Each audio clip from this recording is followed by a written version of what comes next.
I do it for the reason you just said. It's like people have blind spots at their weakest quality and what they're not doing, right? So people think they're doing all that they can in sales, which sales is the lifeline of your business. It's like, how much money can you bring in to the business? Who's bringing in the money to the business? The business will either stay afloat or it'll go under based on sales. Marketing and sales to me is everything.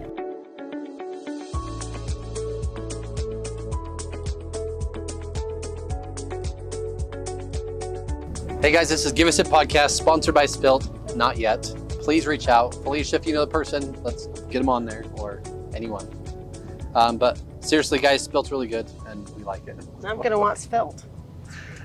But we are here on the lake, and Michelle and I didn't get to meet till yesterday, but you're connected to a lot of other people that we know, or I've been a part with too, right? And I've heard a lot of good things about you. So just a quick intro, your name and your business name, what you do, and then we're going to dive through everything. All right. My name's Michelle Macievic. They call me the Sales Diva. I have a company called Out of the Box Consulting. And so I basically am a business consultant that focuses on sales. That's awesome. Yeah. I want to dive through a little bit of childhood life growing up and what it was like kind of seeing life change the way it changed for you growing up and how it led to who you are today, your personality, and how you can get along with everyone, how you can talk to people. Mm-hmm. So run us through, like, what was it like growing up? Where did you grow up? And I mean, your mom, all of that. Yeah. I grew up in Orange County, California, in Anaheim Hills. It was like a beautiful neighborhood. And at 11, my parents were divorced. I had a little Latina grandmother. She's Guatemalan, didn't speak any English. She lived with us, so that's how I speak fluent Spanish. And my parents, you know, my mom's from Guatemala and my dad's from Lithuania. That's great. So that's Macievic. It's my last name because of that. And so imagine being raised with two Latinas, and then my mom's a twin sister. Oh, wow. So there's two of them and my grandma. And so we were raised in Orange County, which is very different from Utah. So we stayed in the house that we grew up in. And yeah, for most of the time I can remember is that I was raised by just a single mom that was very struggling to stay in that neighborhood. But yeah. And I mean, as a business owner, but in life, because I know you have two kids, right? Mm-hmm. Like some of the stuff we put on our children as parents, Mm-hmm. like your mom has a fear of money or taught you a fear Mm-hmm. of money, right? So speak to like what it was like growing up with that fear of money mindset, but also then meeting other people, especially in Orange County, Mm-hmm. right? Yep. Because you were seeing people drive the nicest of the nice, have the nicest places, and you're like, Mom, we can go do that. Talk about that a little. Yeah, my mom came from a lot of fear. So basically, I think that comes from, she had 50 cousins in Guatemala. Wow. And they were very wealthy. They were very well-to-do. And her father passed away when she was born. So she tells me, I had one doll my whole life and we had to make it. We were very poor. And her story is always, I was poor. I didn't have enough money. The aunts are stuck up. The ones that have money, all they do is play tennis. They don't care about people. It was like this story she told. Like she was the ugly duckling that was left with nothing. And all the aunts that have money in class are bad. I was brought up with that story with her and her twin sister. And for me, I'm living in Orange County. The girls I go to school with, all their parents buy them like BMWs and they're going on vacations every year. And I'm always hearing what we can't do. But I'm watching everyone live a different life on the other side. So I'm like, in my little personality, I'm like, well, if they can, why can't I? You know. Yeah. So I was very different from my mom. What do you tell a parent today or a child today that's hearing maybe those negative, disempowering beliefs of what it can be? What do you tell them today? Whether you can or can't, you're right. Whatever word is in your head is playing out in your life. I really believe that. So if a kid's very curious about playing baseball and you're not taking that opportunity to go and help them develop that skill, it's just like a dead dream. I believe that in the graveyard, there's so many dead dreams and things that kids and people could have been if we just had that adult that just believed in us. Yeah. Just remind your kids that no matter what they do, even if they're having a thought or they're doing something that doesn't even go along with some of the rules in the house, encourage them to talk about it, and encourage them to understand that everything that they're good at can turn into a business. It can turn into something that can pay them later with the right advice and with the right people around them. So I think the biggest problem in society is not letting people, not helping them with their passions and showing them how they can turn that into profits. I think of like passions can be profits, and profits as a means to give back. So, yeah, anything can be a business for the kids. So don't kill their dreams. Yeah, and even even as a parent, if you kill their dreams, but help them see it's possibly possible. Yeah. Don't tell them no, right? Yeah, the word no is like, it comes from fear. I believe that there's fear and love in everything we do. If you think about it, when we say no to something, it's because we're fearful of it. It's like, oh, we can't go on that trip. It's going to be a lot of money. It's going to be a lot of time. They're fearful that they're not going to be able to do it, or they're going to take away from something else. But instead, when you think of something, just think of how it can work in your life. That's just how I've always been, despite whatever I'm going through, right? It's like if I'm in the worst situation ever, which I've been in a lot, I just think of what's the silver lining. I learned something new, and there's always tomorrow. Like, I'm going to get out of this somehow.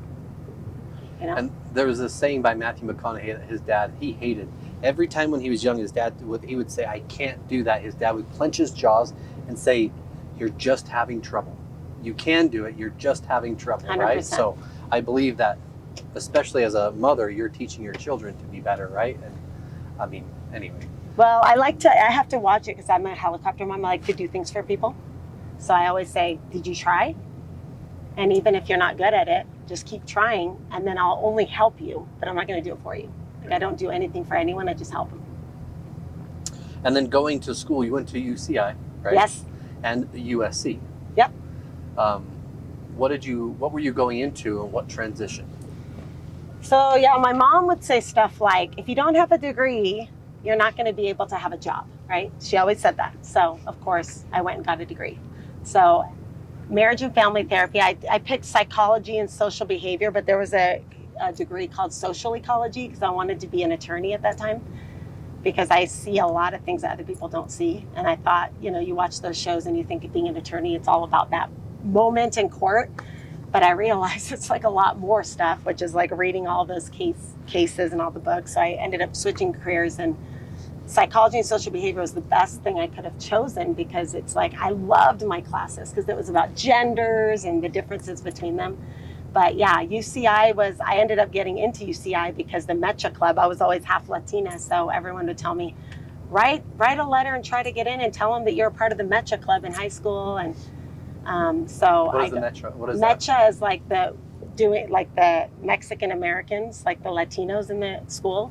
So working with them and helping them like get acclimated to like transitioning into yeah. So, and I was always like, even though we're half and half, my older brother was like, don't talk Spanish in front of my friends, it's embarrassing. And I was embracing the Spanish side. So I wanted to be Miss Guatemala and salsa dancing and all that stuff.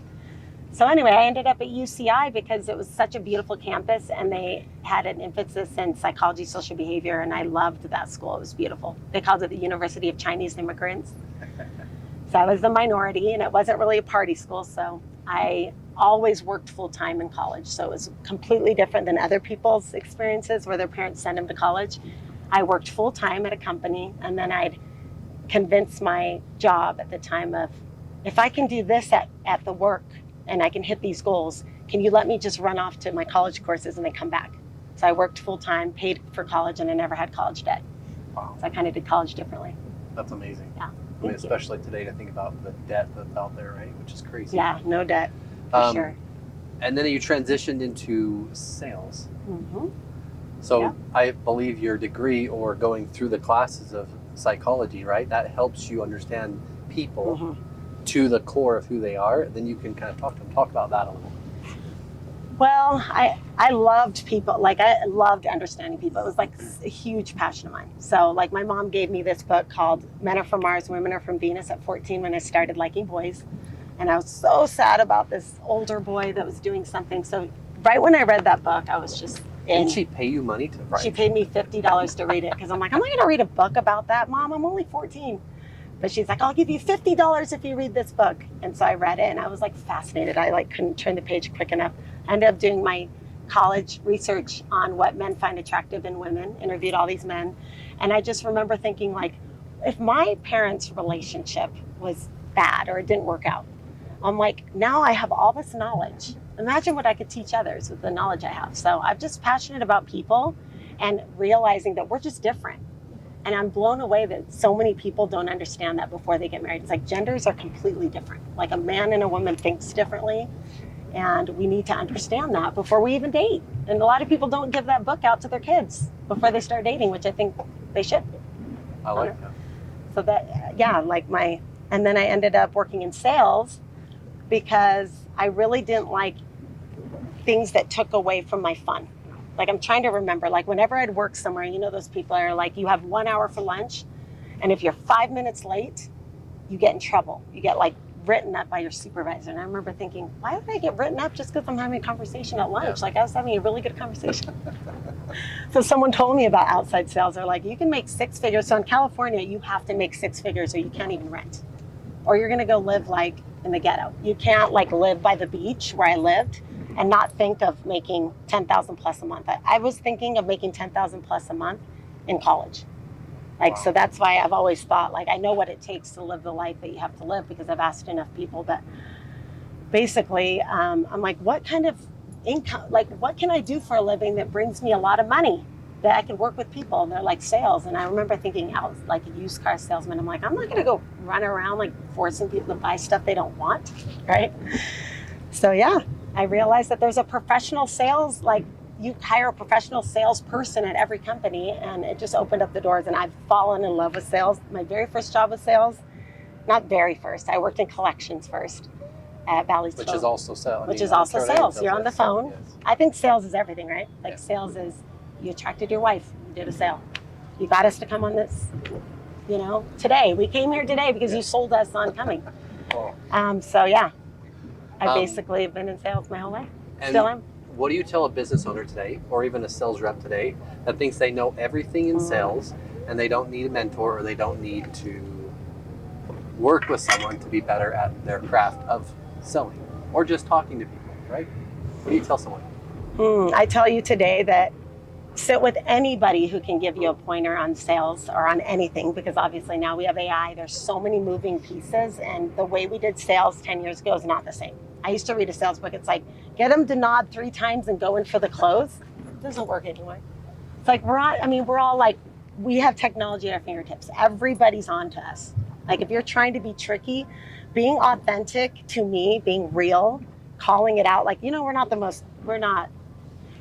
the cheapest in town. You know, it's going to take a good 14 days to even get this. Like being real with people is what I tell you, and always be open to getting better, because we all constantly, we're like the ocean, you know, we're constantly getting better and we're changing and we're evolving. And be fluid, because the reason I started the personality science is because you want to talk to people. They're different people. They make decisions based on different things. And so if we're just assuming our way is the only way, then you could be missing not only a lot in revenue, a lot in connection and being more successful. I equate success to being able to learn, not only to teach others, but also to learn from others. It's very important. And that leads into the question of, you said something, so I'm just going to ask it. What's the difference between knowledge and wisdom? Ooh. What would you say is your definition between the two words? What is one versus the other? Knowledge is just all the things that you've learned and what you think you know about life. And wisdom is being aware in the silence to watch and see how maybe some of your knowledge was not exactly the way it is, because you're wise enough to see that other ways are now working and other people have great ideas and sometimes better ideas than yourself. So you always have to have the wisdom to know when your knowledge is just limited. I believe we all have limited knowledges, but a lot of us believe that we are know-it-alls for everything. You know what I mean? Well, I mean, did that make sense, or was that like? No, I think it's great. I mean, whatever it is, right? Yeah. So the idea of like, it's funny because I've asked my daughters, what's the difference between knowledge and wisdom? And they're like, they're the same thing. And I'm like, well, one is the action to do the knowledge you have. One is just knowing the thing that you want to do, right? And they explain it to a 7-year-old, they're like, what does that mean, Dad? Like, right? But it's cool to see because you've taken the psychology knowledge and applied it with the wisdom of the history you've gone through, but also talking to people, right? So you get to use the knowledge and the wisdom to create the experience or the consulting of what you do today. So. And the wisdom to know that that person sitting next to me is not always going to resonate with the way that I believe they need to. So it's more like I became a shadow to other people. I'm a shadow to watch what they do and what they don't do and create beyond a little pocket of what they're not doing. That's how I think of the way I do sales. It's almost like the blind side of your mirror, right? They just don't see what they don't see. They don't see right? what they don't see. But there's a way to teach them. Certain personalities, it's got to be their idea, right? We have the alpha men out there, alpha women, you know, it's their idea. It's not your idea. They already know it all. Oh, you already know it all. You already know this. So like, let me do the things you don't like to do, right? So it's the way you position what you're doing. Because if you ask someone, do you want me to help you with your business? I don't need help with my business, right? Because then I'm going to admit that I'm not good at my business. But if you're like, do you want me to come in and do all the things that you're not wanting to do? Then you'd be like, okay. So that's why I started calling things like my dead lead pile mastery. It's like my workshop is I'll go call your dead leads and create something out of them in a very great, happy, win-win situation, which it's just sitting there in a pile of rocks. Like your business cards are sitting there. I believe people go to networking groups, they just collect cards. What are you doing with the cards? What if that person would love to hear from you and talk to you, get to know you? So there's fruit in all of it. Right?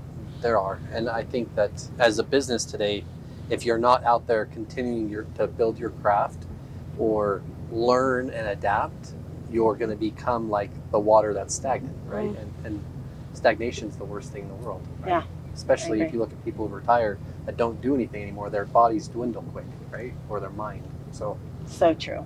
And I always wonder why people just do business the same way with everyone. It's like, it's foreign to people that different people are not going to think like us sometimes, you know? Yeah. So, And it's comfortable. I mean, if you get into a comfortable state, then you just rather just stay there, right? Sometimes we're tricked by society to think that comfortable is the right thing to do, but it's really challenging yourself every day. I mean, anyway. Well, if you go to your childhood, some people had comfortable, predictable childhoods, right? So everything just flowed a certain way. And like for me, it was chaotic. I had the most chaotic childhood, right? So in the chaos, I can create something beautiful because I had to survive.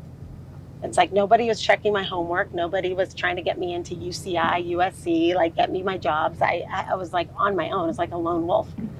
So you end up learning how to persevere in hard times, whereas other people didn't have to go through that. And I think if I tie off that in a different way, let's say as a baby you're born, no one teaches you how to crawl. No one teaches you how to walk. You have to fall until you just keep going. I mean, no one can tell you at that age of 6 months, 8 months, 10 months to walk. Take this step, pick it up, move it, right? So you have to learn. We've all learned, and then we've all gained our own set of fear or, let's say, limit of what we think we can and can't do, right? We came into the world, even the mass murderers came into the world wanting to be loved and accepted. And somewhere along the way, I don't know what happened, but like if you watch little babies when they're learning to crawl and walk, you can tell their personality as adults.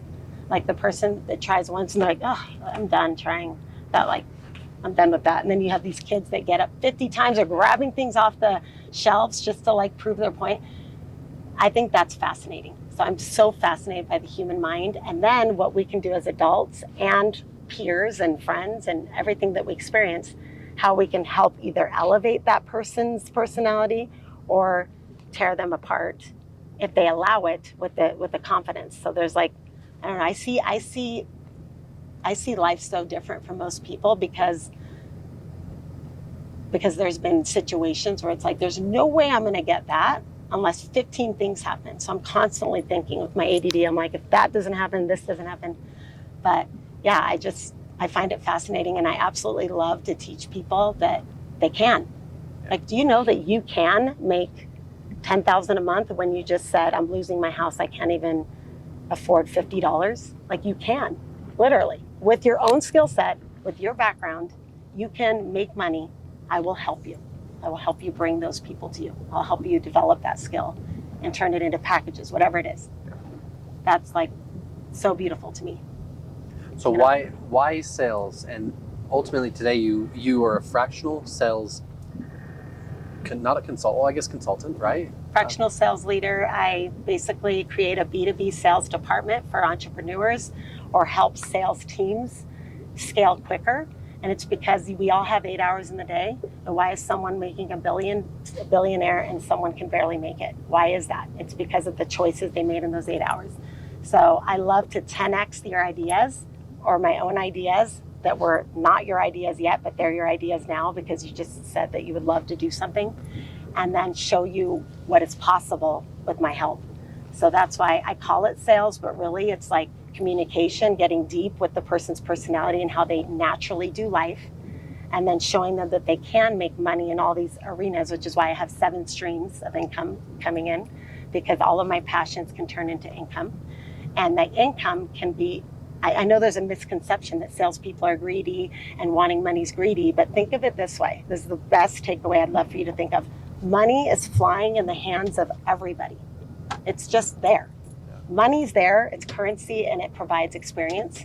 And so why don't you deserve a piece of that to help you with your families provide more experiences? If you're doing sales right, you're connecting the right person with something they want. And if it's something they want, then they're going to get it anyway. So why aren't you putting yourself in a position to create that relationship and get that sale? If you're doing it the right way, you can do it, and you're not going to feel like you're pushing or bugging anyone. And I think something you said too, like growing up in Orange County versus Utah is massively different. I've never been there, but I can understand it's massively different. Very different. But you getting to see what you live like and how your friends lived, and today, like you can say, you can go get that. If I can do it, you can go do it. Yes. Right? 100%. It's just those books. Like if you're bad at something, pick up a book that teaches you about it. Like I feel like people go to the library and they pick a book of something that they know about, right? So I challenge you to pick up a book or listen to a podcast of something you're not good at, because then you're going to learn it, and then write down 3 takeaways and then write down an action item to that takeaway. But I learned all that because my mom paid me to read a book. And then I think like this because I went to college about self-help and the human mind. So it's like, it's really as simple as if you understand the human mind, you can own your life.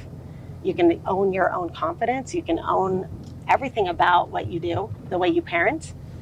We are not a product of how everybody else is. We can literally create a new way. You know, it's like, why is politics left and right? It's everything. There's like a new way, right? There's a new way. And it's like, we don't need to be conditioned anymore.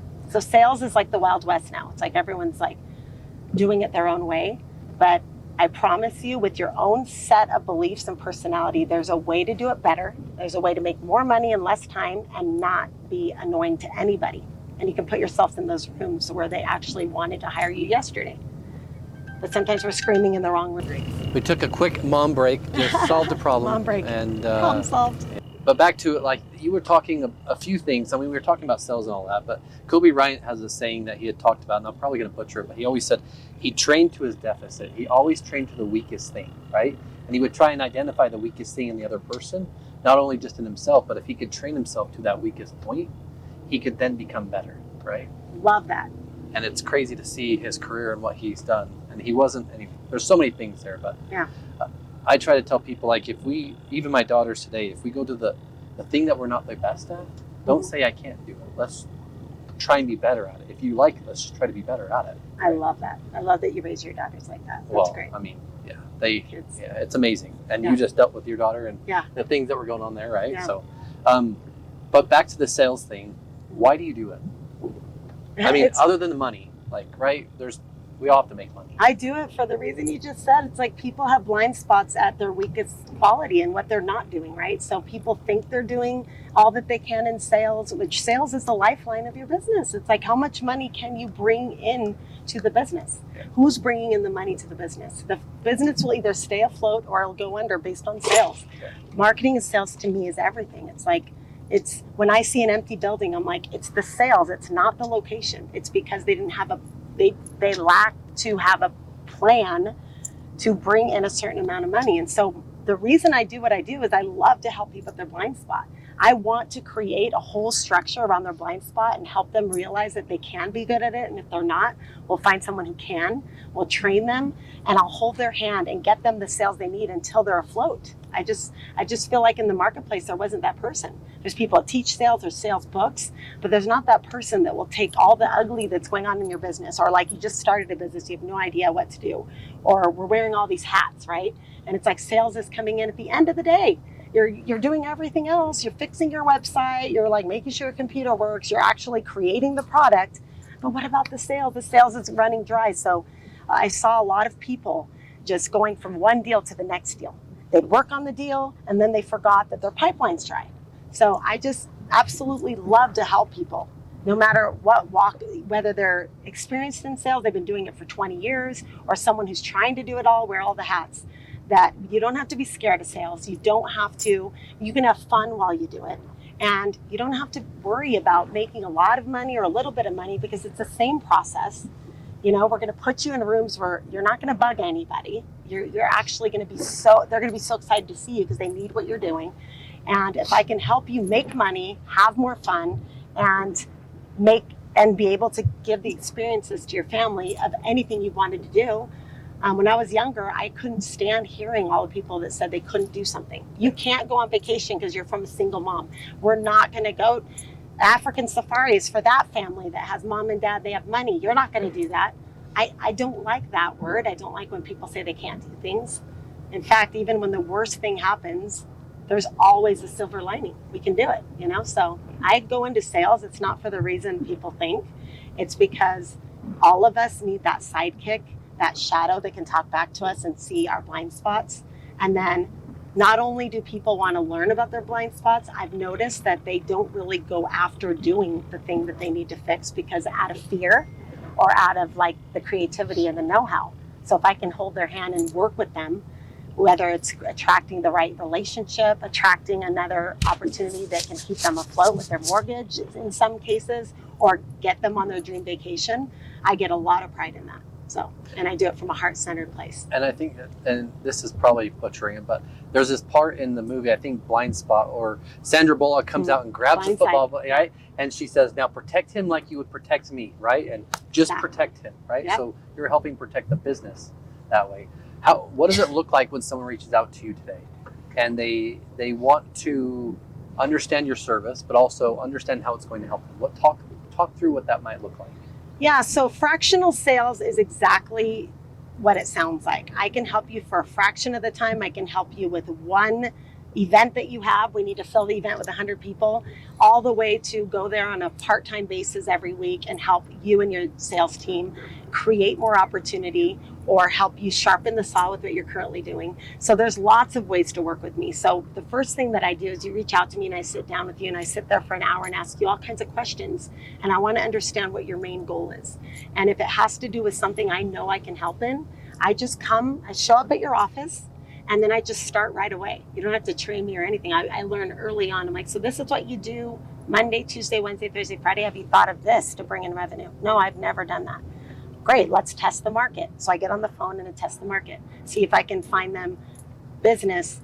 And usually I coin myself in finding my girlfriend laughs at me. She's like, you're the girl that gets $40,000 in 10 minutes, because one better conversation can yield an opportunity that can bring you $40,000, but you went about that opportunity wrong. So anyone can work with me that literally wants to make more money, that wants to create more sales for themselves, and they want to utilize themselves. Like I'm not even going to go in there and say, you need to hire this person, that person, that person. It's just, what can you do in your car today to have more money tomorrow? And so I can work with someone that's just sitting in their car right now that they don't know how they're going to get their first sale, all the way to someone running a multi-million-dollar business and their sales team is stagnant and they're just doing the same old thing. Now that AI is being incorporated, there's so many, you have to evolve and you have to change the way you do sales according to what's going on in the world. So I can work with anyone. So if you have a sales need, or if you want to create more opportunity for yourself, you can call me and I'll sit with you anytime. What's the biggest, if you had to pick one thing that you see businesses do on the sales side, what's the biggest miss that most businesses that you've worked with miss? Let's say, what's if you could just pick one? follow up. Okay. They don't call back. And what is let's just say follow up, but give us what it would look like if you were there, or to teach them to follow up. What would that look like? So the very first thing I do in my Dead Lead Pal Mastery is I ask them what they did all week. If they went to 5 networking events, I go, where are the cards of the people you met? How many people have you reached out to? What have you done with these people? And then I go, show me your Salesforce, show me your CRM. I want to see how many people you're actually trying to get in front of every day versus, and what I find is like they have a block. If it's not easy and it didn't come right in the door and they're like, I need you, can I sign up now? I need furniture right now. If it doesn't come that way, they kind of put it to the side and they just move on, just to try to find the other low-hanging fruit. And I'm here to tell you, there's millions of dollars in that dead lead pile, the pile that you're not calling. There's always, I've shown this before, you can call a list of people you've never met before. You can give me a list of random names in the phone book right now. And I promise you, I can call them, even though no soliciting, don't call me. I can get past that and have them not hate me for calling. And I can show you how to turn that conversation into revenue, not only for yourself, but for the person you're calling. And I do it every time because we're not going deep enough in our conversations to uncover a need. And then when there is a need to be uncovered, there's a way to close and sell them that makes them feel like you're not selling to them at all. So that's one thing that I can definitely say that most people are not doing. There is literally money sitting around them of people they know, and they don't know what to do with it. Can you give us one tip, like one teaser of a tip of maybe a tactic you use or something you've done, like on that phone call to someone who's dead? They're like, that'll never turn into anything. Like, what? You give someone a tip watching today, just entice them a little? Always lead every conversation, and that tip is ask how you can serve someone, ask how you can help them. That creates a deeper conversation, and then they put their guard down. They're more open to working with different people because all of us have a story, and nobody cares about my accolades or where I went to school and all the things and how good I am at sales. Nobody cares about that. They're going through life, they're dealing with a lot of problems themselves, and if you can tap in and help them with anything, it could be like, oh, you have a situation with your teenage daughter, and you talk on that, they're gonna trust you, and then all of a sudden you're doing business together. And never have lunch or breakfast or coffee alone. Bring people to your table. Open up your house, bring people to your table so that you can have deeper conversations. There's so many sales and connections to be made in deep conversations, kind of like you're doing here. You know? Yeah. And how do people get a hold of you? You can reach out to me on Sales Diva Michelle on Instagram, or you can call me 801-696-9123. Anytime you can call me and say, I have this problem, that problem, I'd love to meet this person, that person, and if it's in my wheelhouse to help you, I'll help you. And if I could work with you and you need me, I'm here for you. And I know that you network nonstop. I know Drew Kimball's a friend of yours, right? And yes. You threw his birthday party last weekend. Mm-hmm. That's awesome. Yeah. Miss you, Drew. Sorry I wasn't there. If you watched this. Miss you, Drew. Drew's a go-giver. Yes, he is. You know? Yes. I think you guys actually touched on that too in networking. There's the givers, yes, and there's the takers. Yeah. Okay? Go hang out with other givers, talk deep, and business is everywhere. That's literally as simple as sales is. Yeah. But you have to give to others. You can't just like sit there and like, hey, I have goals, I'm a single mom, like help me. It's like, how can I help you? You know, I think you experienced that yesterday. It's like, you didn't need anyone, but like if you needed someone, it's like, oh, someone canceled on podcast, I'm willing to invite someone so that you had a full, and I didn't even know you. It's just how I think, right? That's true. Yeah. I'm like, I didn't even know who you were. I'm like, oh, do you need anyone? Do you need you answered first call, and then we got onto like a 30-minute call, right? Yeah. That's great. How it should be. And if you don't answer the call and you're not calling back and people are in your voicemail box and you're thinking I'm gonna call them tomorrow, shame on you. You just lost a deal. You lost an opportunity, because right now taking massive action and doing things immediately is like what's gonna help the winners from the losers. Yeah. Like, unfortunately. And I hate to say that word loser because nobody's a loser, but you know what I mean? I think there's a part of our bodies, whether it's the universe, God, or the intuition, right? And if you feel something, go do it. I'm going to say this for this podcast. Today we had issues after issues. People called up. Anyway, I felt the need to charge the batteries in this boat 3 days ago, and I didn't do it. The batteries were dead when we got here. So take the initiative, be a giver, and go out and do it. Because that was a nudge of the Holy Spirit. Yeah, and she's like, just call the guy over. He'll come over. We'll jump it. It was dead. Anyway, it all worked out. Yeah. It all worked out. He's like, we're not going to boat today. I'm like, yes, we are. We're going to boat today, and the boat started. Because the thing is, our thoughts are vibrations and their energy. Like when people say to people, I don't know if you guys have had this, like, I love being around your energy. It's because your energy's safe because you don't have an agenda. You don't have an agenda with a person. You're there to see how life flows and see how you can help them just feel a little bit better in that situation. And then Alex always laughs when I say this, but I'd say there's 3 questions before we tie up. Yeah. First is, what's it look like mommy-daughter date? What did mommy-daughter date look like? Oh, I love that question. That's actually fun. You can tell I'm an empath. Mommy-daughter date looks like I just ask her what's something that you haven't done this summer that we can go do together, right? And then I put away my phone and I'm just literally a shadow to her. It's kind of like my clients. Like I'm there to just see what she wants to talk about, have fun with her so she doesn't feel like she has to bring a friend. You know, I resort to like a 12-year-old little girl and I'm like, let's do a dance video. Let's like do one together. Let's go here. Because at the end of the day, these years go so fast. And honestly, it's all about, they might be struggling and they're not opening up to us. So give them that space to either open up to you and be in an environment or have an experience or do what they want to do. Because, you know, we're calling them around to do what we want to do all the time. Yeah. So that's what mommy does. It's no agenda. It's whatever my daughter wants to do and spending time with her. That's awesome. Yeah. What's one of the funnest networking events you've done or been to? Ooh. Well, I do an event every single week. It's called the King's Code. It's like a mastermind in the Queen's Code. And I love it because it's basically being authentic with each other, fixing big problems with the brains in the room. And it's kind of like The Apprentice. I was on The Apprentice with Donald Trump. I don't know if you know that, but I got to the final boardroom. But it's like there's always something interesting that's going on with people. And they don't even think to ask or to share a big problem. And so my favorite networking is like we're talking openly about something and then we're able to collectively fix that problem and then connect someone to someone. It was so easy for me to do a 3-way text and you're like, I've been wanting to meet that guy for like a year. I'm like, oh yeah, that's here. You have a meeting with him. I don't know, to me, I get joy off that. That's good. It's like, yeah, so it's being able, with no rules. I like the groups where it's like we create the rules, but it's like authentic, getting to the point of fixing a problem. And I think most business owners or people in general think their problems are just their problems, but everyone's going through something similar or has, right? Yeah. If you just open up and be vulnerable and talk about it, most times you can get some insight, you can get what not to do, you can get probably what you should do, and then you can still decide not to do it, or you can decide to do it. 100%. So, and in that authenticity, you connect so much more. Yes, I agree. Yeah.